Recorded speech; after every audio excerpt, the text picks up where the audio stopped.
अभिवादन स्वीकार कीजिए ब्रजेश मिश्रा का और आप देखना शुरू कर चुके हैं द डिबेट। बहनों भाइयों, मैंने पहले भी ये बात कही थी और आज इस बात को फिर से दोहरा रहा हूँ कि जंतर मंतर का स्टूडेंट प्रोटेस्ट इस देश में एक स्टूडेंट क्रांति में बदल चुका है। बात सिर्फ जंतर मंतर तक सीमित नहीं रही है, वो बात देश के विभिन्न प्रांतों और शहरों से होते हुए रांची तक पहुँच चुकी है। रांची में आज छात्रों ने अभूतपूर्व प्रदर्शन किया। पेपर लीक, नौकरियों में चोरी, बेईमानी, भ्रष्टाचार और किस तरह से नौजवानों का करियर खराब हो रहा है, जबरदस्त प्रदर्शन। तो अब सरकारें भी इस दिशा में काम करने लगी हैं। जैसे उत्तर प्रदेश की सरकार एक यूथ पॉलिसी पे काम कर रही है, युवा नीति पे। क्या है ये युवा नीति? और योगी की यह युवा नीति युवाओं को कितना रास आएगी? क्या अन्य राज्य भी और भारत की सरकार भी युवाओं को लेकर कुछ बड़े फैसले लेगी, या फिर ये आंदोलन सिर्फ जंतर मंतर या रांची तक सीमित नहीं है? इसकी आंच देश के हर राज्य को महसूस करनी पड़ेगी, जो अपने को बदलेगा नहीं। आज चर्चा इसी विषय पे। बहनों भाइयों, युवाओं ने क्रांति कर दी है, बल्कि मैं तो कहूँगा कि ये स्टूडेंट प्रोटेस्ट देश में एक नई तरह किस्म की क्रांति लाया है।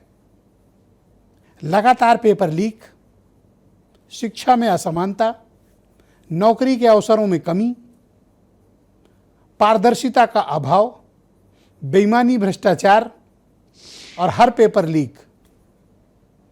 इस मुद्दे से मध्यम वर्ग का, निम्न मध्यम वर्ग का, गरीब किसान मजदूर का बेटे सब परेशान।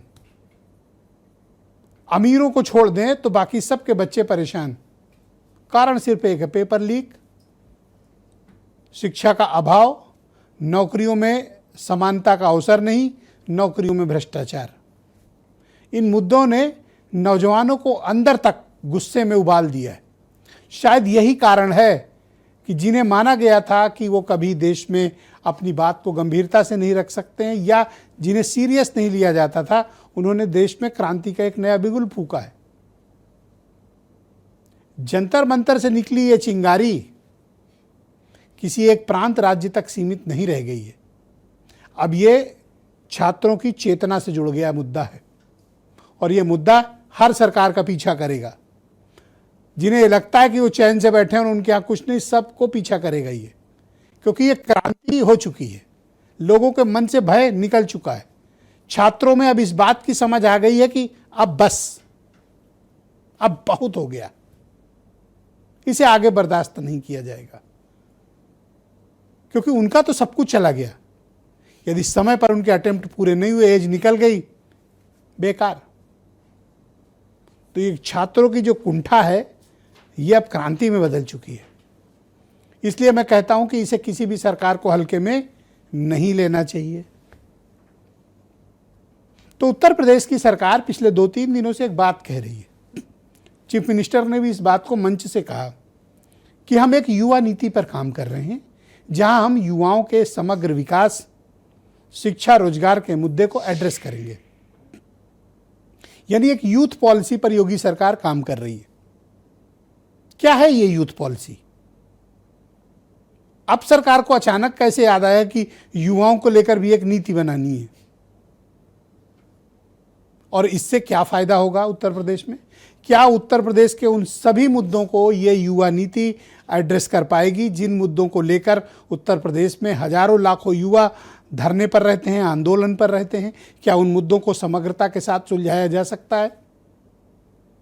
उत्तर प्रदेश पेपर लीक के मामले में बदनाम है। कार्रवाइयां भी हुई, लेकिन पेपर लीक रुके नहीं। क्या ये युवा नीति जो मुख्यमंत्री योगी आदित्यनाथ के नेतृत्व में तैयार हो रही है, क्या इन सभी मुद्दों को एड्रेस करेंगे? क्या शिक्षा के, रोजगार के मुद्दों को एड्रेस किया जाएगा? क्या पारदर्शिता की गारंटी ली जाएगी? क्या ईमानदारी की गारंटी इस युवा नीति में होगी? या ये सिर्फ एक आयोग होगा जो रिटायर लोगों को काम देने का अड्डा है? मैं कहता हूं कि युवा नीति बनाएं तो युवाओं का उसमें स्थान होना चाहिए, युवाओं की उसमें बात होनी चाहिए, युवाओं से जुड़े मुद्दे और मसाइल होने चाहिए। किसी रिटायर्ड ब्यूरोक्रेट का या सर्विंग ब्यूरोक्रेट के स्थान पाने का अड्डा नहीं बनना चाहिए ये युवा नीति जो इस पर उत्तर प्रदेश की सरकार काम कर रही है। ये एक दिनों आम चलन हो गया है कि पहले सेवा करो 60 साल, उसके बाद एक्सटेंशन लो, एक्सटेंशन के बाद फिर पोस्ट रिटायरमेंट जॉब ले लो। तो युवा नीति में इस बात का क्लैरिफिकेशन सरकार को देना चाहिए और इस पर काम भी होना चाहिए कि ये रिटायर्ड ब्यूरोक्रेट या सर्विंग ब्यूरोक्रेट का कोई अड्डा ना बने। ये युवाओं की बात करने वाला, युवाओं की पॉलिसी बनाने वाला आयोग होना चाहिए, जिसमें सभी वर्ग के युवाओं की बात हो, जेन अल्फा की बात हो, जेन जी की बात हो, जेन एक्स की भी बात हो। उस बात को वही युवा कह पाएंगे। ये उत्तर प्रदेश के मुख्य सचिव हों या रिटायर्ड ब्यूरोक्रेट्स हों या serving secretaries, principal secretaries, ACS, इनको न लिया जाए इसमें। मैं स्ट्रांगली रिकमेंड करूंगा गवर्नमेंट को, युवाओं की बात सिर्फ उत्तर प्रदेश का युवा करेगा। वो लोग नहीं जिनकी पीढ़ियां खप गई या जिन्हें सिर्फ रोजगार के लिए काम करना है। ये युवाओं के, उत्तर प्रदेश के 12 करोड़ युवाओं के भविष्य का मामला है और फैसला करने का अधिकार भी उनको है और मुद्दे भी उनके हैं। आज इस विषय पर खुली चर्चा को आयोजित करते हैं। आप कुछ बयान सुने, फिर आज की डिबेट। यूपी के अंदर बहुत शीघ्र हम युवा नीति लेकर के आ रहे हैं। हर जिले के अंदर, हर विश्वविद्यालय के अंदर युवा के लिए मुख्यमंत्री अभ्युदय कोचिंग की व्यवस्था, विश्वविद्यालय में हम वर्चुअल भी और फिजिकल भी वहां क्लास की व्यवस्था रहेगी। बढ़ाने वाला होगा, वहां का डीएम भी 1 घंटा देगा, एसपी 1 घंटा देगा। We condemn it, we are against it, we do not recommend it, we do not support it. We are very clear, कोई कंफ्यूजन नहीं हमारे माइंड में। तो पीसफुल जब तक प्रोटेस्ट हो रहा है, तब उस प्रोटेस्ट को हिंसा से अटैक करना उसके खिलाफ है। छात्र नौजवानों पे जो लाठी चली है, जिस तरीके से अपमान हुआ है बच्चों का, युवाओं का, छात्रों का, नौजवानों का, केवल नीट के बच्चे नहीं थे, नीट के बच्चों के साथ साथ देश में जितने पेपर लीक हुए, यूपी में जितने पेपर लीक हुए, जितने बच्चे परीक्षाएं नहीं लिख पाए, वो सब बच्चे यहां पर थे। तो बहनों भाइयों, आज की इस परिचर्चा को आगे बढ़ाएंगे। दिनेश प्रताप सिंह उत्तर प्रदेश में भारतीय जनता पार्टी के मुख्य प्रवक्ता हैं। दीपक रंजन समाजवादी पार्टी के प्रवक्ता। काजोल तिवारी हमारे साथ मौजूद हैं, जेनजी की स्टूडेंट हैं। अनिल यादव उत्तर प्रदेश में कांग्रेस कमेटी के प्रवक्ता। पंकज पांडे हमारे साथ प्रयागराज से मौजूद हैं, हुंकार मंच के संयोजक हैं जो छात्रों का आंदोलन चला रहे हैं। मनीष कुमार मेरे साथ हैं, प्रदेश अध्यक्ष हैं ऑल इंडिया छात्र संघ एसोसिएशन के। और वीरेंद्र जी हमारे नेशनल हेड। तो आप सभी का स्वागत और धन्यवाद इस परिचर्चा में मेरे साथ मौजूद रहने के लिए। तो दिनेश जी, मैं कार्यक्रम की शुरुआत आपसे करता हूं और पहला प्रश्न ये है कि अगर युवाओं की नीति बना रहे हैं आप, तो इसमें डीएम एसपी का क्या काम है भाई? युवाओं की नीति युवा बनाएंगे कि उत्तर प्रदेश के ये डीएम और एसपी जो अपने ज़िले में 4 लोगों को न्याय नहीं दे पा रहे हैं? ब्रजेश भाई, युवा ही बनाएंगे, बस युवा ही बनाएंगे। एक्चुअली क्या है? नहीं, अब सुन लीजिए, बिल्कुल बनाएंगे। अब कैसे बनाएंगे वही मैं बता रहा हूँ आपको। देखिए, इस देश में युवा नीति है, एक पन्ने की युवा नीति है। एसी कमरों में बैठकर युवा नीति बन जाती है। युवाओं को भी पता भी नहीं होता है, जो लोग बैठे हैं, मुझे नहीं पता है इन बच्चों को कि अपने देश की नेशनल यूथ पॉलिसी जानते हैं, स्टेट यूथ पॉलिसी क्या है पता है। ये सदियों से यही होता रहा है। एक पार्टी की सरकार यहाँ थी, पंचायत से लेकर पार्लियामेंट तक 60 वर्षों तक उन्होंने शासन किया था और उन्होंने हमेशा युवाओं को छला ब्रजेश भाई। जब जब उनको अवसर मिला, आज सड़क पर इसीलिए तो हैं। इनको शौक नहीं लगा है कि सड़कों पर रहें, इनको शौक नहीं लगा है कि बारिश में भीग कर वहां धरना प्रदर्शन करें। मैं 1-2 उदाहरण आपको देना चाहता हूं। और सौभाग्य से मुझे भी युवाओं के बीच में काम करने का अवसर मिला है। अध्ययन के दौरान चाहे छात्र संगठन एबीवीपी में काम करने का अवसर मिला हो और भारतीय जनता युवा मोर्चा में भी कई राष्ट्रीय अध्यक्षों की टीम में काम करने का अवसर मिला और सरकार में भी नेहरू केंद्र एक संगठन है, दुनिया का सबसे बड़ा यूथ ऑर्गेनाइजेशन था, उसके बाद उसमें भी 2 बार मुझे राष्ट्रीय उपाध्यक्ष बनने का अवसर मिला। जब पहली बार भारतीय जनता पार्टी की सरकार ब्रजेश भाई बनती है देश में, तो अटल बिहारी वाजपेयी ने युवा आयोग की स्थापना की थी, आपको ध्यान हो तो। बलबीर पुंज जी उसके अध्यक्ष बने थे, डॉक्टर दिनेश शर्मा भी उसमें सदस्य थे। जैसे ही सरकार बदली, अभी बहुत ज्ञान देंगे जब आप पूछेंगे इनसे, कांग्रेस से, सपा से, सबसे पहला काम कांग्रेस पार्टी की सरकार ने किया, युवाओं को भंग कर दिया। ये कारण बताएंगे? इस देश में सभी तरह के आयोग हैं, युवाओं ने कौन सी गलती की थी, कौन सी दुश्मनी थी युवाओं से? आज श्रीमान अखिलेश यादव जी भी अपने आप को युवा ही कहते हैं, भले ही 6 दशकों के करीब जा रहे हैं। श्रीमान अखिलेश यादव जी भी अपने को, वो भी उसी पड़ाव में हैं। लेकिन एक भी चर्चा, एक भी काम अगर युवाओं के हित में किए होते तो शायद आज ये स्थिति ना आती। और आपका जो मूल सवाल है कि क्या युवा बनाएंगे, बिल्कुल ब्रजेश भाई, योगी आदित्यनाथ जी हमेशा से कि कैसे उत्तर प्रदेश का युवा, उसको अच्छी शिक्षा मिले, उसको अच्छा वातावरण मिले। और कोविड के समय भी मुख्यमंत्री जी ने कहा था कि उत्तर प्रदेश के छात्रों को कोटा ना जाना पड़े, दिल्ली ना जाना पड़े।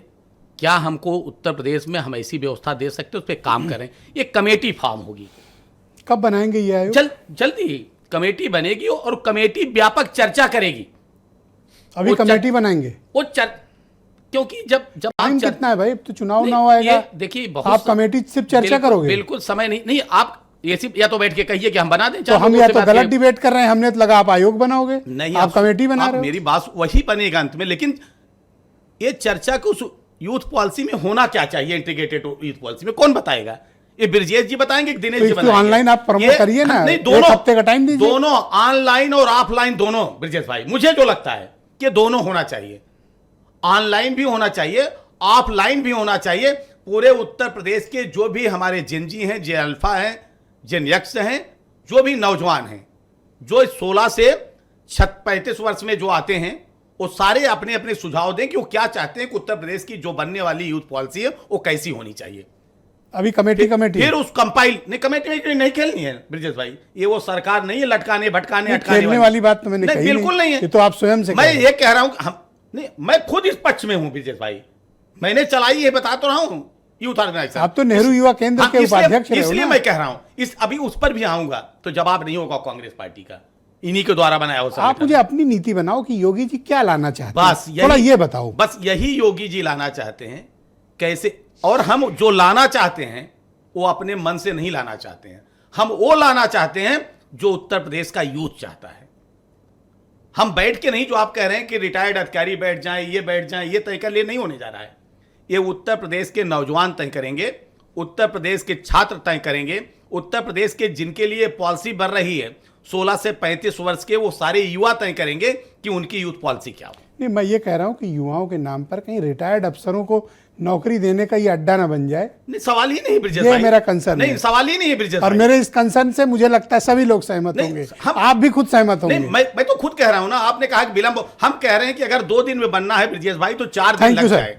ओके, थैंक यू सर, बहुत पॉलिसी शुक्रिया। अच्छी बननी चाहिए और योगी आदित्यनाथ जी ने और कमेटी नहीं करेंगे आप? बिल्कुल नहीं करेंगे। ओके, दीपक रंजन, जल्द से जल्द थैंक कमेटी यू बनेगी और हम युवाओं के बाद बीच जाएंगे और चर्चा करेंगे कि उनको क्या चाहिए। दीपक रंजन समाजवादी पार्टी के प्रवक्ता हैं। दीपक जी, ये तो बता रहे हैं मास्टर स्ट्रोक खेलने जा रहे हैं कि युवा नीति बनेगी। अब आप लोग क्या करोगे? देखिए आदरणीय, आपको मुद्दा विहीन कर दिया इन्होंने तो। देखिए आदरणीय ब्रजेश जी, अब इस सरकार के और माननीय मुख्यमंत्री जी के सर के ऊपर से पानी निकल चुका है। छात्र नौजवान आज जिस तरीके से इतने आक्रोश में, उस टाइम इनकी नीति कहाँ थी जब ब्रूटली जो है छात्रों के ऊपर पैलेट गन से हमला हो रहा था, टीयर गैसेस से हमला हो रहा था, उनके ऊपर लाठी चार्ज हुआ था और लाठियाँ ऐसी वैसी नहीं थी विजय जी, उसमें लाठियों में 2-2 इंच के नेल्स निकले हुए थे। तब इनकी नीति कहाँ थी? आज की तारीख में छात्र नौजवान इनके झूठ फरेब और छलावे में आने वाला नहीं है। वो अपने आप को ठगा हुआ और छला हुआ महसूस कर रहा है। जब समाजवादी पार्टी सरकार ने नौजवानों को लैपटॉप बांटने का काम किया था, जब इन्होंने लॉकडाउन किया था, उस टाइम किससे लोगों ने ऑनलाइन पढ़ाई की? तो नौजवानों के लिए तो समाजवादी पार्टी लगातार, जब ये ब्रूटली मार रहे तो उस टाइम समाजवादी पार्टी के सांसदों के अलावा भारतीय जनता पार्टी का एक भी नुमाइंदा जंतर मंतर नौजवानों की बात सुनने गया हो तो बताएं। तब योगी जी कहाँ थे?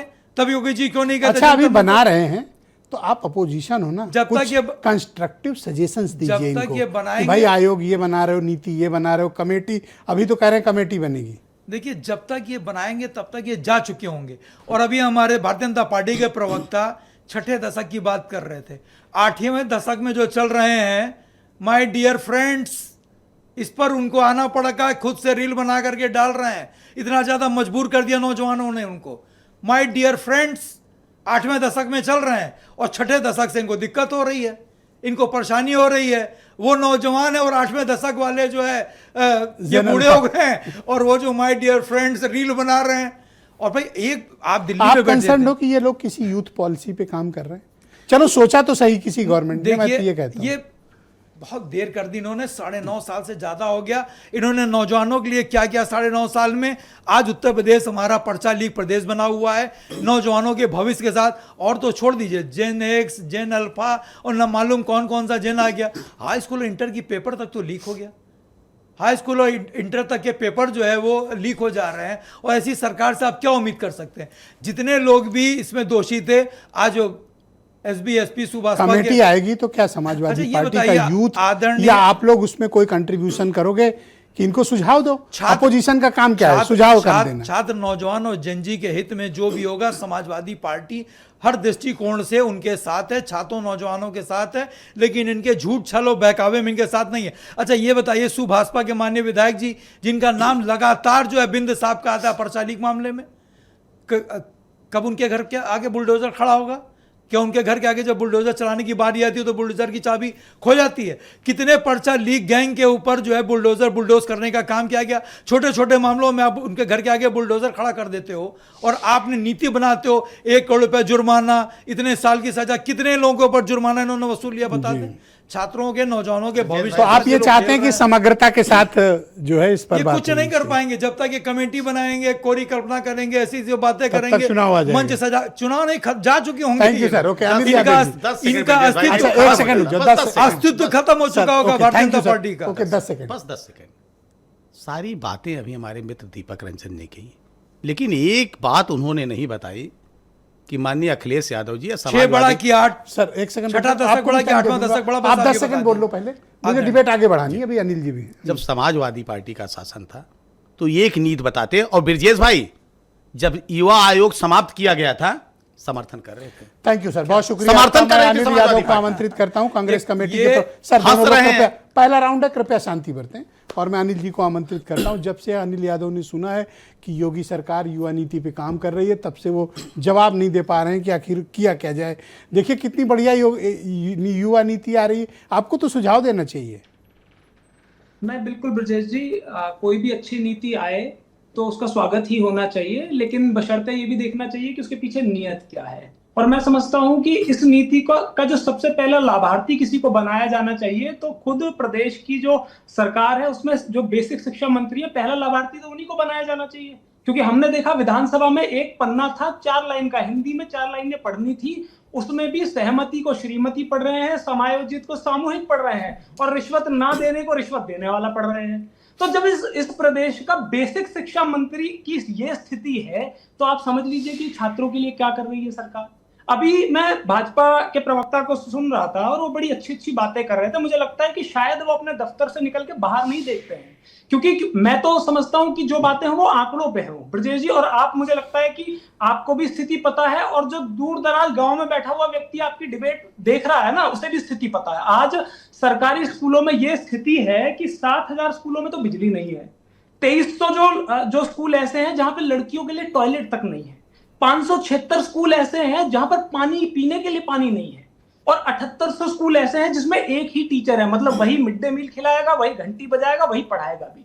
अब जब ये हाल तो बेसिक शिक्षा का है, हमारे प्राइमरी स्कूल का है, आप कहां से यूथ को बढ़ाएंगे भाई? ये सिर्फ बातें किताबी हैं। आप ये आंकड़े बताते हैं कि 26,000 स्कूल जो है वो बंद हो गए हैं। असल में ये चाहते ही नहीं है कि शिक्षा पर बात हो, ये तो मजबूरन आज ने, क्योंकि राहुल गांधी जी ने छात्रों की गूंज कार्यक्रम इलाहाबाद में इतना गूंजा दिया कि मुख्यमंत्री जो कि हमेशा मुगल की बात करते थे, तुर्की की बात करते थे, जिन्ना की बात करते थे, आज उन्हें भी मजबूरन शिक्षा पे बात करनी। और ये बात वो पार्टी कह रही है कि जिनके समर्थन से झारखंड की सरकार चल रही है, जहां छात्रों पर लाठी चल रही है।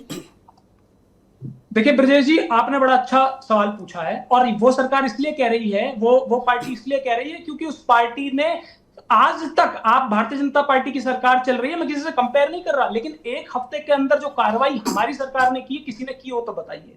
आप सोचिए कि झारखंड के पीएससी के चेयरमैन तक हाँ को बिल्कुल, गिरफ्तार करा दिया, जंतर मंतर पे भी लाठी खा रहे हैं और वो 3 रांची में भी लाठी खा वो रहे हैं। कैंसिल। अनिल भाई, वो जंतर मंतर पे भी लाठी खाए हैं और वही बच्चे रांची में लाठी खा रहे हैं। देखिए उनकी ब्रजेश जी, क्या पहले गलती तो है? उन दो को मत कंपेयर करिए। क्यों ना मत करें compare सर, करिए, ये वहां क्या पैलेट गन भी चले, मैं बता रहा हूं ना, उसमें अंतर है, उसमें अंतर चला लो सर, यहाँ वहां आप पर भी जो- अपना पूरा कर लो।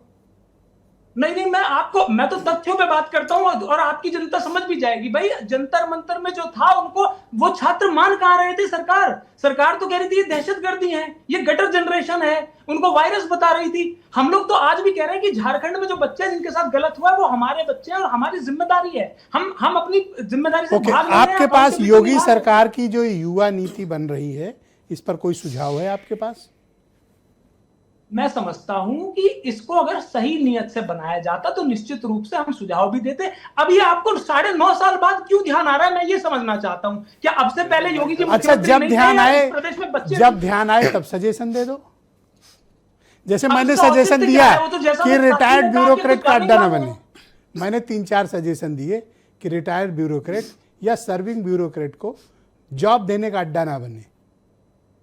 ये मैंने आपकी दिया बिल्कुल ठीक सजेशन। बात है, नहीं, ये बिल्कुल ठीक बात है, लेकिन मैं समझता हूं कि देखिए, आप बात कर रहे हैं सेकंड लेवल की, आप बात कर रहे हैं स्कूल के बाद युवाओं को हम रिसर्चर बनाएंगे, उनको स्टार्टअप में मदद करेंगे। अरे बच्चों को पढ़ा तो रहे नहीं है, पहला स्टेप तो पूरा करिए। ये बात तो ब्रजेश जी तब आएगी, थैंक यू आप सर, कल खाने के थैंक यू बाद सर। 10 नहीं मिनट सर, लगाए, सर तो प्लीज लगाए। रुक जाए। नो 5 सर, सेकंड दे नो दीजिए। सर, एकदम टाइम नहीं है सर। मैं काजल तिवारी जी को आमंत्रित करता हूं इस कार्यक्रम में।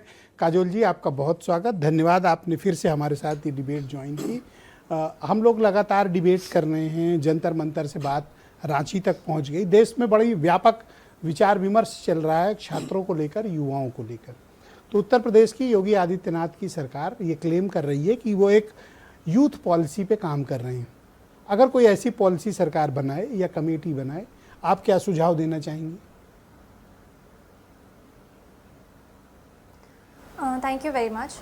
सो मेरा कहना ये है कि कोई दिक्कत नहीं है, आप बड़े बड़े ऑफिसर्स को अगर इन्वॉल्व कर रहे हैं तो उनको आप रखिए, फ्रेमवर्क तैयार करने के लिए रखिए, इम्प्लीमेंटेशन के लिए रखिए। लेकिन अपने बड़े बड़े ऑफिसेज में एसी में बैठ करके कोई भी इंसान, जो छात्र है, जो स्टूडेंट है, जो जगह जगह भाग रहे हैं, स्ट्रगल कर रहे हैं, उनकी परेशानी नहीं समझ सकता है। तो ये तो इतना हम सोच पा रहे हैं, तो आप क्यों नहीं सोच पा रहे हैं कि आप सर्वे करवा सकते हैं, आप कोई गूगल फॉर्म निकलवा सकते हैं जिसमें बच्चे अपने सजेशंस दें, अपनी प्रॉब्लम्स बताएं, उसकी लैंग्वेज आप ऐसी रखिए कि सबको समझ में आए। तो ये बहुत छोटी सी चीज़ है, जब ये हम सोच सकते हैं तो सरकार क्यों नहीं सोच सकती है? तो आप क्या चाहती हैं कि एक स्टूडेंट्स को या यूथ को इस देश में क्या पॉलिसी बना देने से, कोई कमीशन बना देने से, आयोग बना देने से इससे भर से काम चल जाएगा? सर, मुझे ऐसा लगता है कि जितनी भी पॉलिसीज़ बनती हैं, कोई भी स्कीम आती है, तो हमें पता है कि उसमें कितना करप्शन होता है। वो ग्राउंड लेवल तक पहुंचते पहुंचते वो इंसान के पास पहुंच भी रहा है कि नहीं पहुंच रहा है, वही एक बहुत बड़ा सवाल बन जाता है, क्योंकि करप्शन बढ़ जाता है हर चीज़ में, लूप होल्स हर जगह लोग ढूंढ लेते हैं। तो आप पॉलिसीज़ बना रहे हैं, आप कमेटी बना रहे हैं, बहुत अच्छी बात है। आप इस चीज़ का ध्यान रखिए कि सिर्फ बनाने से कुछ नहीं होता है, उसका इम्प्लीमेंटेशन भी उतना ही सही तरीके से होना चाहिए। और अगर नहीं समझ में आ रहा है कि इम्प्लीमेंटेशन किस तरीके से सही से करवाएं, तो वो भी आप छात्रों से पूछ सकते हैं, छात्र वो भी आपको बता देंगे। जी शुक्रिया काजोल जी, कृपया हमारे साथ जुड़ी रहिएगा। मैं पंकज पांडे जी को आमंत्रित करता हूं, प्रयागराज से हमारे साथ जुड़े हुए हैं, छात्र आंदोलन का हिस्सा हैं और हुंकार मंच चलाते हैं। तो बताइए भाई पांडे जी, क्या हुंकार है आपकी इस युवा नीति को लेकर? पांडे जी, ऑडियो म्यूट किया है आपने, उसको ऑन ठीक कर लें, ऑडियो खोल दें। है सर? हाँ आ रही, आप बोलिए। हेलो, ठीक सर। सबसे पहले सभी को नमस्कार मेरी तरफ से। और जो कुछ भी जितने भी लोग यहाँ सरकार के नुमाइंदे बैठे हुए हैं, चाहे भाजपा के हों, कांग्रेस के हों, सपा, सबसे पहली बात, इनके पास क्या कोई एक आइडियल कोई प्लेस है, स्कूल, संस्थान, विश्वविद्यालय? तीनों लोगों से मैं पूछ रहा हूँ, कोई कैसा काम किया हो जो आज आप इस फ्रंट पे आके कह सकें कि देश में या उत्तर प्रदेश में आपके पास कोई आइडियल संस्थान है जहां शिक्षण संस्थान में ये चाहे जैन जी हो, चाहे जैन अल्फा हो, या हम जैसे लोग हों? जहां वो बच्चा कह सके कि इस स्कूल कॉलेज की तरह, इंस्टीट्यूट की तरह चीजें चलनी चाहिए। भाजपा की सरकार है, भाजपा की सरकार से सवाल पूछेंगे, पूर्व में इन लोगों की सरकार रही है, क्या इन लोगों ने कोई एक संस्थान ऐसा बनाया है? दूसरी बात, आज जब देश में इतना बड़ा आंदोलन हुआ है तब सबको युवाओं की याद आ रही है। इसके पहले यही हुआ, भाजपा सरकार को नॉन स्किल दिखाई देता था, नॉन स्किलफुल यूथ दिखाई देता था। हमारे साथ ही मनीष भाई हैं, हम लोग लगातार इलाहाबाद में हर तीसरे चौथे दिन सड़क पे उतरते रहे हैं और एक संवाद नहीं होने दिया जाता है, एक संवाद नहीं होने दिया जाता है। तो हम युवा नीति बनाना, युवा नीति पे एक आयोग बना देना, जैसा कि ब्रजेश सर आपने बहुत अच्छी बात कही कि केवल उस आयोग में बैठने वाले रिटायर्ड ऑफिसर होंगे या कुछ काम भी होगा जैसे अन्य आयोग हैं। और मैं सबसे करंट का समस्या बता दे रहा हूं, लेखपाल की एक परीक्षा हुई जो पेपर लीक हो गया। लेखपाल पेपर लीक पर इलाहाबाद में 3 बार बड़ी आंदोलन हुए, बड़ा बड़ा मोमबत्ती मार्च इतना, सड़क पे लोग निकले, लेकिन आज तक, अभी की डेट तक सरकार ने एक बार संज्ञान नहीं लिया। इलाहाबाद में आते हैं, मीटिंग करते हैं, ये 3 मूर्तियों का उद्घाटन करके चले जाते हैं, बड़े बड़े नेता, नगरीय उप मुख्यमंत्री केशव जी और तमाम मंत्रीगण उपलब्ध रहते हैं, लेकिन यूपी ट्रिपल एससी जैसे मुद्दे पर एक सिंगल संवाद नहीं करते हैं, एक संवाद न करके उसका कोई सोल्यूशन खोजते हैं। बच्चे जनता दरबार में जाते हैं, वहां भी कोई बात नहीं होती। तो ये आखिर कहां, किस युवा नीति की बात कर रहे हैं? सारे सरकारी संस्थान, स्कूल संस्थान बर्बाद हो रहे हैं, उस पर कौन बात करेगा? तो किससे कहने जाए हम लोग सरकार तो हो सकता है कि ये युवा नीति जो सरकार बना रही है उसमें आप जो इश्यूज कह रहे हैं उसको एड्रेस करे सरकार। तो कब करें? क्या डीएम, एसपी, कमिश्नर का काम सरकार कोचिंग संस्थान चलाने का है कि सरकार को चलाने का है, सरकार के सहयोगी तौर पर काम करने का? एक घंटे आप लोगों को गाइड करेंगे, एक घंटे वो लोग आपको गाइड करेंगे। क्यों? आप एक सड़क तो ढंग से बना नहीं पा रहे हैं, एक स्कूल संस्थान तो चला नहीं पा रहे हैं, जिसकी नीति बनी हुई है उस नियत के साथ काम कर नहीं पा रहे हैं। आप हमको 1 घंटे क्या पढ़ाने आएंगे जिसका अपना नियत ही क्लियर ना हो पा रहा हो? इलाहाबाद के डीएम साहब को मैंने बैठ के सामने बताया, इलाहाबाद के डीएम कह रहे नहीं, आपका कोई बेस ही मजबूत नहीं है। आपके एडीएम साहब को बोला गया कि सर ये प्रूफ है, ये हम प्रूफ प्रोवाइड कर रहे हैं लेखपाल पेपर। अच्छा, मैं ये बार बार रिटायर्ड ब्यूरोक्रेट वाली बात क्यों कह रहा हूं? एक उत्तर प्रदेश में शिक्षा सेवा चयन आयोग है, ठीक, उनके पास बताने के लिए कोई उपलब्धि नहीं है। और अभी 3 दिन पहले मैं खबर पढ़ रहा था कि उन्होंने खुद का प्रमोशन कर लिया, अब अपनी सैलरी 2.5 लाख कर ली, अपने लिए सरकारी आवास परमानेंट कर लिया, अपने लिए गाड़ी का बंदोबस्त कर लिया, अपने मेंबर्स की सैलरी बढ़ा ली। इंग्लिश का सर और सब रिटायर्ड हैं। इंग्लिश के पेपर में 33 प्रश्न गलत है इसमें। इतना बेशर्मी से कैसे ये लोग कह पा रहे हैं मुझे पता नहीं है। ये लोग एक संवाद तक नहीं करते बच्चों से। अगर उनके दरवाजे पे पहुंच जाइए तो बच्चों को जेल भिजवाने का काम करती है ये सरकार। ये लोग कह रहे हैं फार्मर डीजीपी हैं, उनके यहाँ जाओगे तो पुलिस तो बुला ही लेंगे। अरे फॉर्मर डीजीपी हैं, जो लेखपाल वाली समस्या है, जो यूपी ट्रिपल एस की समस्या है, जो लोक सेवा आयोग की समस्या है, उस पर भी तो संवाद करना चाहिए। ये सरकार कब बात तो मैं आपको सजेस्ट करूंगा कि जब करें? कमेटी फॉर्म हो जाए तो आप उसमें ही सारे सुझाव जरूर रखें। हम डेमोक्रेटिक प्रोसेस पे पांडे जी हमें बिलीव करना चाहिए। अपने लोगों सर ये सुझाव जरूर देना चाहिए। अपने संगठन के लोगों को भरेंगे केवल कोटा पूर्ति, पैसे कमाने को लेकर के, और सरकार देश को बर्बाद करने की नीति बनाने का होगा। इनकी कोई नीयत साफ नहीं। बहुत शुक्रिया। मैं मनीष जी को आमंत्रित करता हूं, हमारे साथ जुड़े छात्र संघ एसोसिएशन चलाते हैं, उसके प्रदेश अध्यक्ष हैं। मनीष जी, आपका शुक्रिया। तो ये बताइए कि इन दिनों आप लोगों की कम्युनिटी को बड़ी इज्जत मिल रही है, युवा स्टूडेंट्स, मतलब जिधर जाओ हर कोई, सरकारें सलाम कर रही हैं, और जो सलाम नहीं करती वो सजा के लिए डंडा भी रखती हैं आप लोगों के लिए। बट इन दिनों उत्तर प्रदेश की सरकार, इन दिनों कई जगह मैंने सोशल मीडिया प्लेटफॉर्म, अखबारों में और चीफ मिनिस्टर की स्पीच सुनी, वो कह रहे हैं हम एक वृहद युवा नीति पर काम कर रहे हैं। तो अगर सरकार इस तरह की कोई पॉलिसी बनाती है, आपका सजेशन क्या होगा? बिल्कुल, आप देखें कि जिस तरीके से ये युवा नीति की बात कर रहे हैं और आयोग बनाने की बात कर रहे हैं, सबसे पहले तो उत्तर प्रदेश में आयोगों की क्या स्थिति, अगर उसको आप विस्तार से देखें तो आयोग उत्तर प्रदेश में करप्शन का सबसे बड़ा अड्डा बन चुके हैं। उसमें उन सभी, चाहे शिक्षक भर्ती आयोग हो, चाहे आप लोक सेवा आयोग को देखें, इन सब में भर्तियों में धांधली एक सबसे बड़ा ट्रेंड बन चुका है। तो एक नया आयोग बना लेंगे, संभवतः वो जो आप कह रहे हैं कि न सिर्फ रिटायर्ड ब्यूरोक्रेट्स को उसमें रखेंगे, बल्कि धांधली का कुछ और नए पैटर्न, नए तरीके उसमें लेकर के आएंगे। ये जो कहते हैं असल में ठीक उसके विपरीत करते हैं। जब ये युवाओं की बात कर रहे हैं तो इसका मतलब है युवाओं को के ऊपर एक बड़ा बुलडोजर चलाने वाले हैं। ये कह रहे हैं कि युवाओं को स्वरोजगार के लायक बनाया जाएगा। यानी अब ये कह रहे हैं कि युवाओं को हम रोजगार नहीं देंगे। जो टेट की परीक्षा पास हैं, जो बीएड बीटीसी का कोर्स किए हुए हैं, जो नेट की परीक्षा पास हैं, जो इंतजार कर रहे हैं कि भर्ती आएगी, लेकिन उनको उनके लिए कोई भर्ती नहीं है। अरे भाई कह रहे हैं कि हम वर्कशॉप कराएंगे। नौजवान डीएलएड बीएड बीटीसी करके जो डिप्लोमा के बेसिक रिक्वायरमेंट्स हैं उन सबको करके बैठा हुआ है, इंतजार कर रहा है कि कब आप भर्ती देंगे। इसी पड़ोसी हमारे राज्य में बिहार में जब इंडिया गठबंधन की सरकार थी तो 5 लाख से ज्यादा सरकारी पदों पर मास्टरों की भर्ती हुई, लेकिन 2018 से लेकर के अभी तक टीचरों की कोई वैकेंसी नहीं आई। और जो आज जो चंद पदों पर वैकेंसी आ रही है उसमें पेपर लीक तो एक सबसे कॉमन ट्रेंड हो चुका है। कांस्टेबल से लेकर के एसएससी सीजीएल यूपी एसआई, क्या जो वैकेंसीज हैं उनके अगेंस्ट सरकार जो विज्ञापित करती है नौकरियों के पद, उनका फ्लो बराबर है या आप ये मानते हैं कि फ्लो टूटा हुआ है, नौकरियों के अवसर कम है? बिल्कुल, ये युवा आयोग बनाने का दिखावा भले कर रहे हैं, लेकिन ये उसके आड़ में आउटसोर्सिंग निगम बना रहे हैं जिसमें ये कह रहे हैं कि परमानेंट नियुक्ति नहीं करेंगे।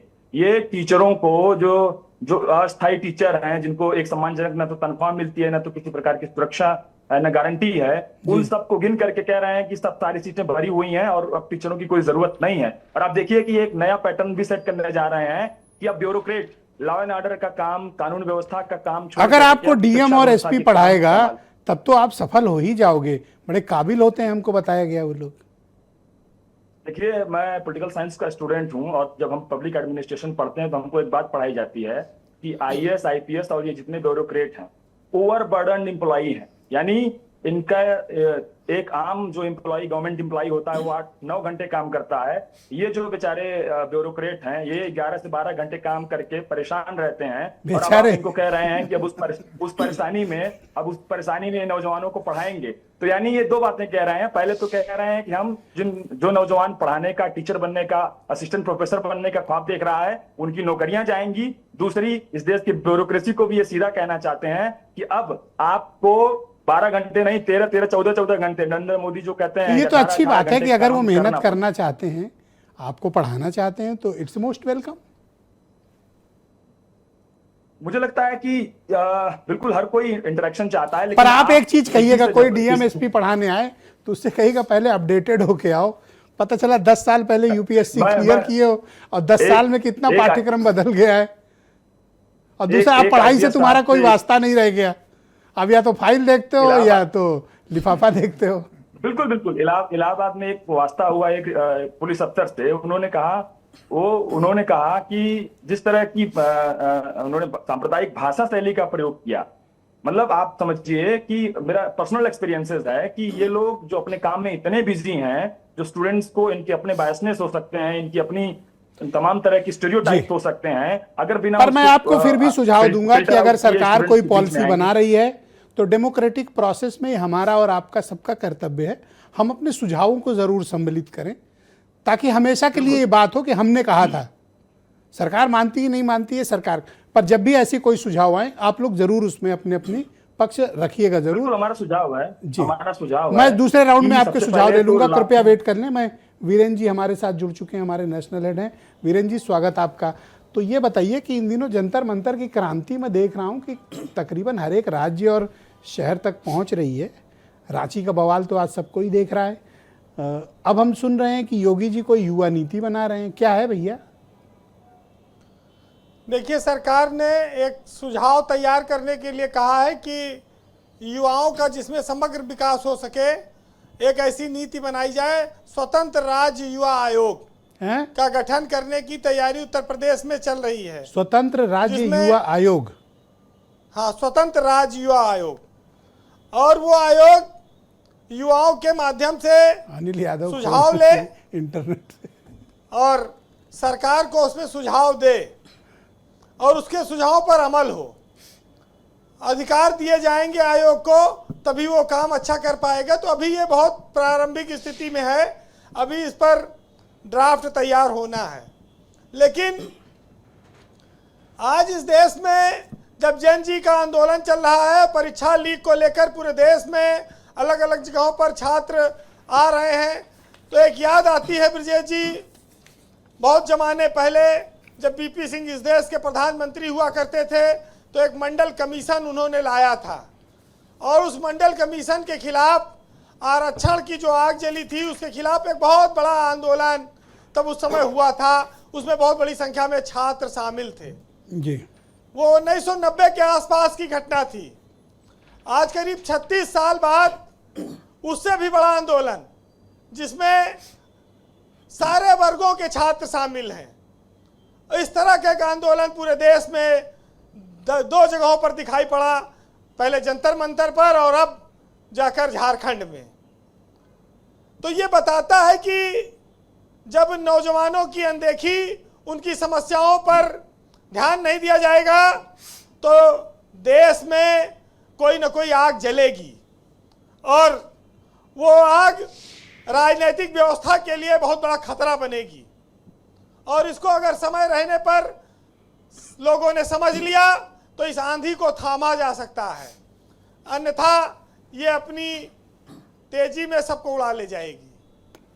आज अन्याय, अत्याचार, भ्रष्टाचार, बेईमानी, इसके खिलाफ ही तो युवा सड़कों पे उतरा है। क्यों उतरा है? क्योंकि वो मेहनत करते हैं, पढ़ते हैं, दूर दूर परीक्षा देने जाते हैं और रिजल्ट आता नहीं, निरस्त हो जाता है। फिर अगली परीक्षा की तैयारी उसी की करते हैं। जब वो बोलेंगे तो लाठी और डंडे के दम पर उनको दबाया जाएगा, इक्का दुक्का 1 साल 2 साल। लेकिन अब लाठी डंडों से वो डर नहीं रहे हैं, वो आंसू गैस के गोलों से भी नहीं डरेंगे और गोली चलाने से भी नहीं डरेंगे, ऐसा उन्होंने संकेत दिया है। तो भारत में जेन जी के बहाने ही सही युवा ने अपना हक मांगने के लिए तैयारी कर ली है और सरकारों को मजबूर कर रहे हैं। वो सबसे बड़ी बात यह है कि जिनके पास पैसा नहीं है उनके पास पढ़ाई के अलावा क्या रास्ता है कि वो अगर पढ़ लिख कर कोई अच्छी नौकरी में जाएंगे तभी वो अपने परिवार का, अपने आने वाली पीढ़ियों का जीवन सुधार पाएंगे। लोग कहते हैं कि बच्चों से भैया पढ़ो, अखरे अलावा कोई रास्ता नहीं ना, हम कोई चांदी की चम्मच लेके तो पैदा नहीं भय हो। तो गरीबी में पढ़कर भी जब निराशा हाथ लगती है, अथक मेहनत करने के बाद भी जब निराश हो जाए आदमी, तो फिर क्या बचता है? बार बार परीक्षा, बार बार लीक, बार बार निरस्त, बार बार बैंक ड्राफ्ट, बार बार दूसरे जिले में जाओ और एग्जाम दो, पैसा खर्च करो और रिजल्ट जीरो। तो ये नहीं चल सकता। तो अब तो डीएम एसपी साहब पढ़ाएंगे। अब डीएम एसपी देखिए पढ़ाएंगे, एक अच्छी पहल है। पूरे प्रदेश में तमाम निःशुल्क कोचिंगें चल रही हैं सरकार की। अगर किसी जिले का डीएम एसपी पढ़ाता है तो छात्रों का मनोबल बढ़ेगा। वो यूपीएससी क्लियर करके आए हैं तो स्वाभाविक है कि उनके वो आइकान है जिले में यूथ के। अगर वो क्षमतावान है तो पढ़ाएं और बच्चों को प्री मेंस और इंटरव्यू के लिए तमाम जानकारी। तो ये आयोग कब तक बन जाएगा और इस आयोग में क्या क्या बिंदु मुख्य रूप से रहेंगे? देखिए, नौकरियों की लूट, परीक्षा प्रणाली, इन सब चीजों पर तो ध्यान देना पड़ेगा। कहाँ सरकार नौकरी खत्म करके आउटसोर्सिंग पे जा रही थी, आउटसोर्सिंग निगम बनाने की तैयारी थी, और कहाँ अब आयोग बन रहा है। ये जेन जी की ही देन है। पूरे देश में ऐसे आयोग बनेंगे। पर वो तो कैबिनेट से पास हो चुका है आउटसोर्सिंग निगम, उसका तो जियो भी आ चुका है। अब इन्होंने कहा कि हम सरकारी भर्तियां नहीं करेंगे, आउटसोर्सिंग से रखेंगे कर्मचारी। लेकिन ये तो देखिए, पूरे योगी जी ने ये पहल कर दी, मुख्यमंत्री ने, कि वो पहले युवा आयोग का ऐलान कर दिया। अभी ये धीरे धीरे देश के कई राज्यों में लागू होगा और आप इसको सरकारों के भूल सुधार के तौर पर भी देख सकते हैं। लेकिन ये बहुत साफ है कि नीति ऐसी बने जिसमें युवा नेतृत्व करे और वो आयोग को इतना अधिकार हो कि जहां गड़बड़ी हो उनके खिलाफ कार्रवाई भी कर सके, तभी इसी आयोग की सफलता होगी। क्योंकि जब तक जिम्मेदारी फिक्स नहीं होगी तब तक मामला बनेगा नहीं। बस एक चीज बहुत अच्छी हुई है कि अब कोई भी परीक्षा को, आने वाली परीक्षा को हल्के में नहीं लिया जाएगा। छात्रों के भविष्य के साथ अब खिलवाड़ नहीं हो पाएगा और परीक्षा होगी तो रिजल्ट आएगा। जी वीरेंद्र, वही तो रिजल्ट के अतः पता नहीं रहता था रिजल्ट आए कि नहीं आए। खाली बैंक ड्राफ्ट दो और किसी के घर में लड़की है, दूसरे जिले में सेंटर पड़ गया तो उसको लेके जाओ, एग्जाम दिलाओ, हजारों रुपया एग्जाम दिलाने में खर्चा करो। बड़ी बड़ी परेशानियां लोगों ने देखी हैं अपने बच्चों के भविष्य के लिए, लेकिन अब बच्चों ने खुद ही ठाना है कि वो अब परिवार को और ज्यादा कष्ट नहीं सहने देंगे। जी वीरेंद्र जी, कंक्लूड करें प्लीज। ब्रजेश जी, बिना त्याग के तो कुछ मिला नहीं है, और इस देश में आज़ादी के लिए भी बहुत सारे लोगों ने प्राणों का बलिदान दिया।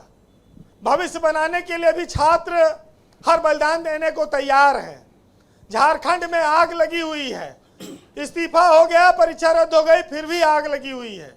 तो बेईमानी का घड़ा एक दिन भरता है, वो फूटेगा ही। लेकिन आज भगत सिंह याद आते हैं, जिन्होंने इस देश की खातिर बहुत कम उम्र में फांसी का फंदा चूमा था और समाज को एक मैसेज दिया था। सुनिएगा कि सीने में जुनू, आंखों में देशभक्ति की चमक रखता हूं, और दुश्मन की सांसें थम जाएं, आवाज में वो धमक रखता हूं, और लिख रहा हूं मैं अंजाम जिसका कल आगाज आएगा, और मेरे लहू का हर एक कतरा इंकलाब लाएगा। मैं रहूं या ना रहूं, पर यह वादा है मेरा तुझसे, मेरे बाद वतन पर मरने वालों का सैलाब आएगा। बहुत शुक्रिया वीरेंद्र जी, आपका बहुत बहुत धन्यवाद ग्राउंड जीरो से अपना फीडबैक, ओपिनियन और ऑब्जर्वेशंस हम तक पहुंचाने के लिए। बहनों भाइयों, इस परिचर्चा का दूसरा चरण शुरू करते हैं। शुरुआत बीजेपी के मुख्य प्रवक्ता दिनेश प्रताप सिंह से करेंगे।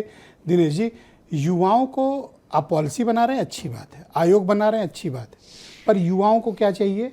उनको चाहिए बेहतर शिक्षा और नौकरियों के लिए ईमानदार अवसर और पारदर्शिता, जिसका घोर अभाव है।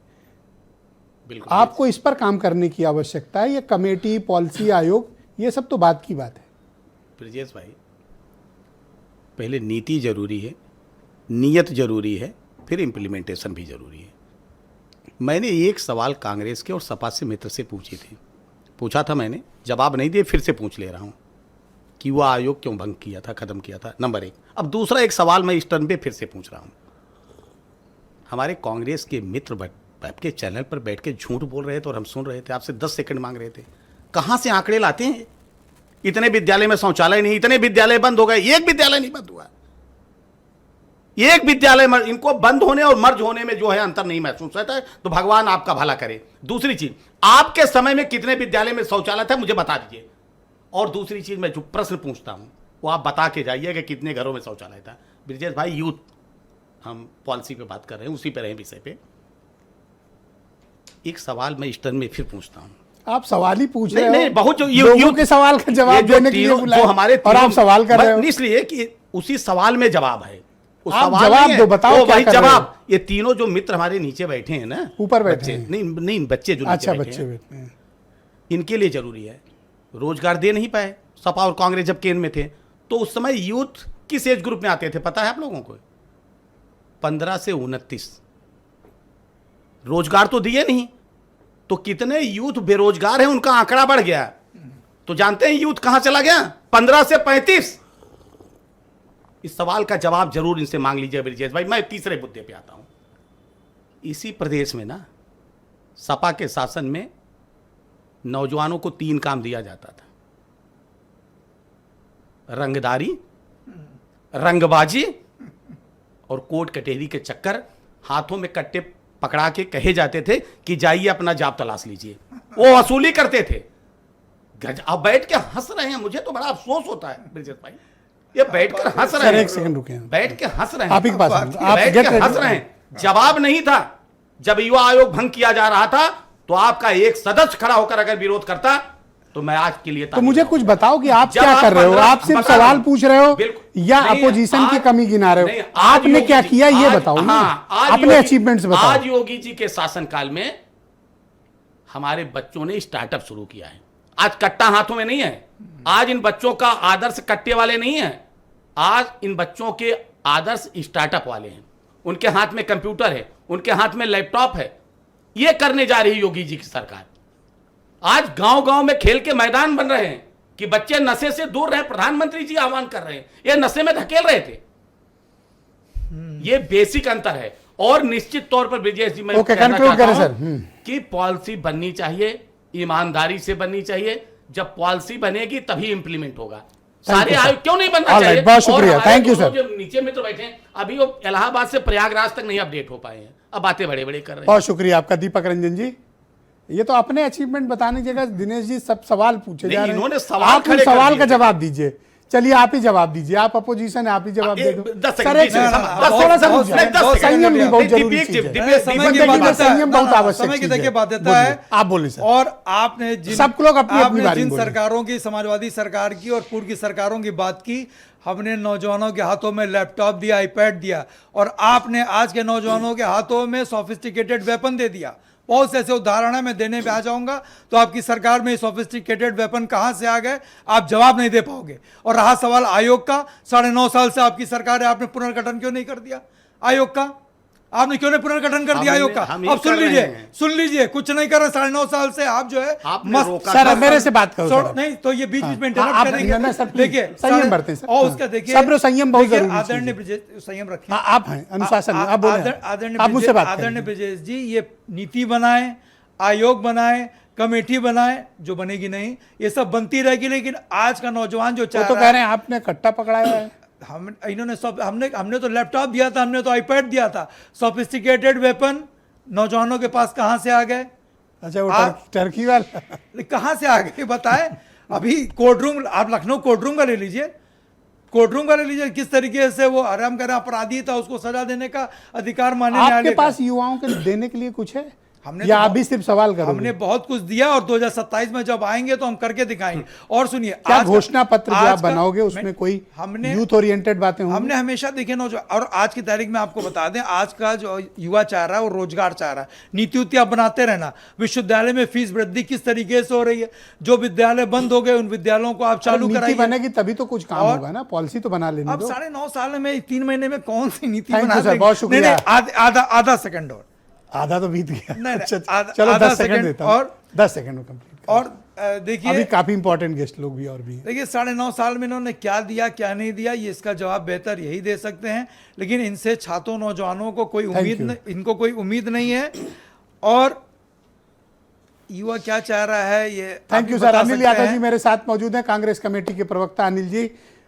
ये तो आप ही से सवाल पूछे जा रहे हैं। और अब तो बेरोजगार आप कितना अपनी हो गया? जिम्मेदारी तय कर लो, एक टाइमलाइन तय कर लो कि यहाँ तक हम जवाब देंगे। अब जवाब दो। नहीं, इसी से तो पता चलता है कि इन्होंने अपनी सरकार में कुछ किया नहीं है। कुछ किया होता तो उसको बताते। लेकिन आज भी दूसरी बार सरकार चलाने के बाद भी इनके सवाल हमसे हैं। तीसरी बार है सर, है कि केंद्र में तीसरी, नहीं, यूपी में इनकी दूसरी। दूसरी बार है, उत्तर प्रदेश में दूसरी बार है। अब है, हालांकि देखिए ब्रजेश जी, बड़ा सवाल यह है कि शिक्षा पर बात हो रही है तो यहाँ पर आमूलचूल परिवर्तन की जरूरत है। हमें प्राइमरी पे भी फोकस करना पड़ेगा, सेकेंडरी पे भी फोकस करना पड़ेगा, और कॉलेजेस पे भी फोकस करना पड़ेगा। लेकिन क्योंकि हमारे साथी मानने कोई तैयार नहीं है कि इनकी कमी है, मैं एक और आंकड़ा दे देता हूँ। आप जिसको बंद 2017 कहते हो में- उसको ये मर्जर कहते हैं, बात खत्म, इतनी सी बात है। नहीं, नाम बदल गया है। इसी को नहीं ना, वही यही नाम बदल दिया है ना। 1,17,00,000 बच्चे जाते थे पहले स्कूल प्राइमरी के, इनके शासनकाल में 79 लाख बच्चे हैं। तो बताइए, मर्जर की वजह से बच्चे भी तो कम हो गए या नहीं? तो शिक्षा पर इनका ध्यान है ही नहीं। जहां तक एक साथी ने पूछा था कांग्रेस ने क्या किया, देखिए आज भी IIT, IIM जैसे जो संस्थान हैं, जिनसे निकले हुए बच्चे आज विश्व पटल पे हमारे देश का नाम रोशन कर रहे हैं, ये कांग्रेस की देन थी। और सिर्फ ऐसा नहीं कि एक संस्थान बना दिया, पूरा नीचे से ऊपर तक एक स्ट्रक्चर बनाया था। नवोदय स्कूलों में कैसे कैसे बच्चों को, गरीब घर के बच्चों को मौका मिलता था, केंद्रीय विद्यालयों में कैसे बच्चों को मौका मिलता है। तो ये शिक्षा की जो नीति है, इस पर तब तक काम नहीं होगा जब तक आप राजनीति से हटके नहीं सोचेंगे। और हमने तो हमेशा सुझाव दिया, हमने तो कहा इनको कि NTA को भंग करिए, अकाउंटेबिलिटी तय करिए। मानी क्या हमारी बात? हम तो आज भी कह रहे हैं कि 15(5) का जो आर्टिकल है, आर्टिकल 15(5) के तहत 35 से 29 पे क्यों युवा आ गया, पूछ लीजिए ना। हम पूछ रहे हैं। अच्छा, ये बहुत जिद कर रहे हैं मेरे से हाँ। दिनेश जी हाँ। कि आपसे पूछे कि 29 साल पहले युवाओं की कैटेगरी थी, आपने 35 क्यों कर दी? क्या है ये पूछ ले। मामला? अरे जेनजी तो अब जल्दी तैयार हो, बात कर रहा है ना, हमसे आपसे ज्यादा अच्छा, योग्य। 10 second sir, Anil ji 10 second. मैं समझ नहीं पाया ये कह रहे हैं कि क्या एज प्रश्न था? पहले 29 साल का युवा हो जाता था, मतलब 29 साल लास्ट माना जाता था जॉब के लिए। नाउ अब इन्होंने एक्सटेंड करके उसको 35 कर दिया है। क्योंकि जॉब दे ही नहीं पा रहे हैं ना। 29 वाले तो बेरोजगार हो ही गए। इन्होंने किया, आपने किया है भाई, आपने किया, आप ना आपने किया, हमने नहीं। आपने किया, तो मतलब अपने ऊपर आप सवाल उठा रहे हैं ना। हाँ, एक सेकंड, नाउ क्लैरिटी। वो सवाल असल में समझ नहीं पाए थे जी। अब आप बताएं। मैं देखिए, इन्होंने कहा कि इन्होंने आयोग बनाया था, हमने उसको निरस्त कर दिया। मैं उसका भी जवाब दे देता हूँ। देखिए, होता क्या है कि ये आयोग के नाम पर अपने संघ के जो लोग हैं उनको वहां पर तनख्वाह पे रख देते हैं। छात्रों के हित की वहां पर बात नहीं हुई। थैंक यू सर, बहुत शुक्रिया सर। चेयरमैन बता रहे हैं, उनको राज्यसभा सांसद भी भेजा। आप तो भाई, बहुत शुक्रिया। मैं काजोल जी को जानकारी आमंत्रित करता हूँ। हाँ। काजोल जी, जिस तरह का पक्ष आज सत्ता पक्ष और प्रतिपक्ष प्रस्तुत कर रहे हैं, क्या उससे सहमत हुआ जा सकता है, या फिर आप मानती हैं कि ये सिर्फ भटकाने की एक कोशिश, डाइवर्जन? सर, पहले तो मैं ये बोलना चाहूँगी कि मैं इस बात से बिल्कुल सहमत हूँ कि जो भी हमारे ब्यूरोक्रेट्स हैं उनका आइडियल टाइम जो होता है वो होना चाहिए 8 से 9 घंटे काम करने का। उनको 13-14 घंटे आप काम कराओगे, अलग जिम्मेदारियां दे दोगे, तो जो उनका एक्चुअल में काम है वो भी एफिशिएंटली नहीं कर पाएंगे। और दूसरी बात रही रिटायर्ड ब्यूरोक्रेट्स की, तो उनकी जगह बहुत अच्छी चीज़ है कि आप यूथ को इन्वॉल्व कीजिए। पढ़े लिखे बच्चों की कमी नहीं है हमारे देश में, बल्कि वो बेरोज़गार बैठे हुए हैं, किसी मौके का इंतज़ार कर रहे हैं जब वो अपना टैलेंट दिखा पाएँ। और दूसरी चीज़ ये कि पॉलिसी अगर आप सिर्फ इसलिए बना रहे हैं, कमेटी आप सिर्फ इसलिए बना रहे हैं कि हमें दिखाना है कि हम कुछ कर रहे हैं बच्चों के लिए, तो उसका फ़ायदा नहीं है। हमें खुशी तब होगी, हम आपका साथ भी तभी देंगे जब हमें दिखेगा कि हाँ जी, ग्राउंड लेवल पे अब इसकी इम्प्लीमेंटेशन हो रहा है जो पॉलिसी बड़ी है। अच्छी बात कही, बिल्कुल ठीक। मैं आपकी बात से 100% सहमत हूँ कि दिखावा नहीं होना चाहिए, इम्प्लीमेंटेशन होना चाहिए। मैं पंकज पांडे जी को आमंत्रित करता हूँ। पांडे जी, क्या आपने जिन मुद्दों को उठाया उसको सत्ता पक्ष और प्रतिपक्ष उसका माकूल जवाब दे पाया? आप इनके जवाबों से संतुष्ट हैं या अब भी आपके पास कुछ सवाल हैं? नहीं, मैं बस यही कहना चाहूंगा कि अगर ये सवाल पूछ रहे हैं तो जवाब कौन देगा? क्या नेहरू जी जवाब देंगे क्या? इस वक्त जो स्थितियां हैं, जो वक्त है, वो सरकार में आप हैं। अगर दिनेश जी जवाब नहीं देंगे तो सवाल उठा रहे हैं केवल एक देश एक चुनाव की तो बात करते हैं, लेकिन एक दिन में एक परीक्षा ढंग से नहीं करा पाते हैं। सबसे बड़ी समस्या ये है। मैं आपके चैनल के माध्यम से बताना चाहूंगा, लेखपाल की परीक्षा लीक हुई है, इस पे अभी तक मुख्यमंत्री को 3 बार से अधिक पत्र भेजा जा चुका है, अभी तक लेखपाल की परीक्षा पे कोई जवाब नहीं। लोअर की भर्ती में कट ऑफ इतनी हाई करके 7 साल बाद भर्ती आई किसी तरीके से कंबाइंड तौर पे, उस भर्ती को यूपी SSSC द्वारा लाया गया। उस भर्ती पर भी एक जवाब नहीं कि लोग ब्रजेश पाठक जी से मिले, मुख्यमंत्री जी से मिले, केशव प्रसाद मौर्य जी से मिले, लेकिन एक सिंगल जवाब नहीं दे पा रहे हैं कि इन लाखों बच्चे सड़क पे बैठे हुए हैं, उनके प्रश्नों का कोई जवाब नहीं। एसआई पुलिस के कट ऑफ को लेकर बात हो रही थी, इनके नॉर्मलाइज मार्क्स और रॉ मार्क्स की बात हो रही थी। बड़ी मुश्किल से आंदोलन के बाद इन्होंने नॉर्मलाइज मार्क्स घोषित करने की एसआई की बात किया, लेकिन अभी भी इन्होंने जो रियल मार्क्स है, जो रॉ मार्क्स है, उसको घोषित करने की बात अभी तक नहीं की। और जो कोई इस पर सवाल उठाता है उस पर FIR अलग से होगा, जेल अलग से भेजा जाएगा। साथ में मैं आपके चैनल के माध्यम से एक बात और कहना चाहूंगा, शिक्षा और रोजगार की बात हो रही है। इलाहाबाद जैसे जगह पे यहाँ जितने भी सरकारी स्कूल हैं, चाहे प्रयागराज कॉलेज हो, अब प्रयागराज ही है, तो संस्थान आप लोग के मुंह से इलाहाबाद हट ही नहीं रहा। आम बोलचाल में हम लोग को भी निकल जाता है, कोई बात नहीं, गो अहेड जी। सरकारी स्कूल हैं, सरकारी स्कूल में लगातार व्यापारीकरण बढ़ रहा है, न कि स्कूल संस्थान में डेवलपमेंट काम चल रहा है। अगर आप देखेंगे ये जो आपके भाजपा के जो बैठे हुए हैं, इनसे कहीं एक बार विजिट करें। इलाहाबाद में हर चौथे पांचवें दिन मंत्री मुख्यमंत्री का विजिट लगा होता है, लेकिन क्या ये सरकारी विद्यालयों प्राइमरी स्कूलों का विजिट करते हैं? विश्वविद्यालय में पिछले 1.5 महीने से अधिक बच्चे बैठे हुए हैं, आंदोलन चला रहे हैं, सीटों की 50% सीटें कट कर दी गई है। इस पर कोई जवाब इनके पास है क्या? इसके लिए भी नेहरू जिम्मेदार होंगे क्या? इसके लिए भी हमें नेहरू जी से पूछना पड़ेगा? इनके पास केवल इन्हीं से पूछना पड़ेगा कि ये सवाल उठा के जी। Thank you sir, thank you. कौन जवाब देगा इन सारे प्रश्नों को? ओके मनीष जी, क्या चाहते हैं सर आप लगातार? Thank you sir. Okay Manish ji, क्या ये जो नीति बनाने की बात हो रही है, पॉलिसी चेंज करने की बात हो रही है, क्या इससे आप लोगों के हितों का लाभ होगा, या आप ये मानते हैं कि इस मुद्दे को भटकाने का एक प्रयास हो सकता है? देखिए, इस देश के युवाओं को गाय और गोबर की राजनीति में, हिंदू मुस्लिम मंदिर और मस्जिद की राजनीति में उलझाने वाली भाजपा अगर युवाओं की नीति पर आई है तो जाहिर तौर पर जंतर मंतर का परिणाम है। और ये झूठ फूट और लूट की राजनीति करने वाले लोग अगर युवाओं के सच में भविष्य के प्रति सोच रहे हैं तो ये कहें कि जो सरकारी पद खाली पड़े हुए हैं उनको भरेंगे, जो टीचर्स की वैकेंसी आप बीजेपी से इतना अपसेट क्यों हैं? आप बीजेपी से इतना अपसेट क्यों हैं? बिल्कुल, राम मंदिर की लूट दिख रही है हमको, युवाओं के पेट पर रोजगार पे लात मारना दिख रहा है, स्कूलों को बंद करके शराब के ठेके खोले जाना दिख रहा है कि कैसे 5 पर ये लोग तो युवा नीति भी ला रहे हैं, कह रहे हैं हम युवा नीति भी ला रहे हैं, उससे आपको कुछ लाभ दिख रहा है? बिल्कुल, मैं नेट परीक्षा क्वालिफाई हूँ, भर्ती का इंतजार कर रहा हूँ, लेकिन भर्ती नहीं है। जो भर्ती आएगी उसमें पेपर लीक होता है। और अब कह रहे हैं कि अब आप पढ़ाने के लिए ब्यूरोक्रेट्स आएंगे पढ़ाने। अरे भाई, हम नेट की परीक्षा पास किए हुए हैं, हम कहाँ जाएंगे? जो बीएड टेट की परीक्षा पास किए हुए हैं, सीटेट की परीक्षा पास किए हुए हैं, कहाँ जाएंगे वो लोग? तो ये पेट में जो लात मार रहे हैं नौजवानों के, युवाओं के, इसके लिए हम सवाल पूछ रहे हैं। और अगर युवा नीति बनानी है तो एक मेहरबानी करें भाजपा के लोग कि सवाल पूछने की बजाय, डेमोक्रेसी में सत्ता पक्ष को जवाब देने की जिम्मेदारी होती है, सवाल पूछने की नहीं। तो अगर युवाओं के प्रति कोई जवाब देने की जिम्मेदारी चाहते हैं तो ये जवाब दें, सवाल न पूछें। Dinesh ji, go ahead. देखिए, दो तीन चीजें सवाल उठी। देखिए, मैं कहता हूं कि गाय भी जरूरी है, गोबर भी जरूरी है, विकास भी जरूरी है, एक दूसरे के पूरक हैं। आपको तो बदबू आएगा ही, आयसा वाले हैं ना, मुझको समझ में आता है। बाकी जरा एक मिनट, जरा आप चिल्लाते रहिए, बात समय नहीं है, चुप जाइए पंकज जी। मैं आपकी बात पे, मैं आप ही की बात पे सुनिए, जरा एक मिनट सुन लीजिए आप, जरा सुन लीजिए। आपको आप जरा सुनेंगे कि नहीं सुनेंगे? आप सुनिए जरा एक मिनट, समय मत बर्बाद करिए, समय मत बर्बाद करिए, समय मत बर्बाद करिए, समय मत बर्बाद करिए। पंकज जी, जवाब सुनिए। आपने सवाल खड़ा किया, बोलो, आपकी आवाज आ रही है। जब 85 एसडीएम से 65 एक जाति से हो गए थे, तब तो आपको बहुत अच्छा लग रहा था। इस देश के सर, एक मिनट सुन लीजिए मेरी बात है। मुझसे पूछा जा रहा है मुझसे नहीं, और सर एक मिनट कंप्लीट कर लो सर, आप बोल दो जो बोलना है आपको। सर कंटिन्यू नेहरू नहीं, राहुल गांधी, जो उनके खानदान के, राहुल गांधी से पूछा। थैंक यू सर, धन्यवाद sir. Okay, thank you sir, बहुत बहुत बहन भाइयों, आप सबका भी बहुत शुक्रिया। डिबेट ओवर हो चुकी है, आप सबका बहुत बहुत धन्यवाद। और बहन भाइयों, आप सबका बहुत शुक्रिया। एक छोटा सा ब्रेक के उस पार आपको 2 साल के बाद आकाश आनंद राजनीतिक पिच पर लौटे हैं, क्या धमाका किया। एक छोटे से ब्रेक के बाद प्रियव्रत दीक्षित आपको पूरी रिपोर्ट दिखाएंगे। नमस्कार।